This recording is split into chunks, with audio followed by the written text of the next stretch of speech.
Hey everyone, welcome back to another video. Today we will be discussing how to watch ESPN without a TV provider.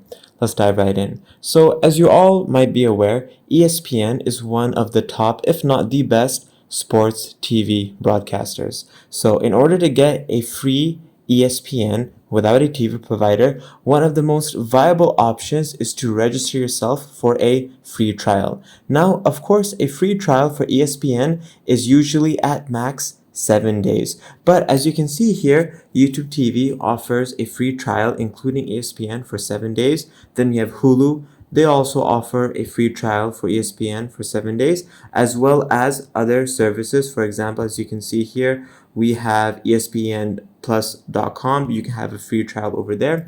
These websites allow you to have a free ESPN Plus subscription. The other way you can get free ESPN Access Plus is by going to a website. Now keep in mind this website's name is Frugal Flix.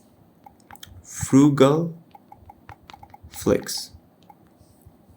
Now this website offers amazing discounted prices for certain streaming services. For example, if, as you can see here, ESPN Plus USA, for 6 months we have $15. This is a drastic difference compared to their original price. So if anybody's interested, they can buy the legitimate product from this website right here, Frugal Flix. I hope this video was helpful. Thanks for watching.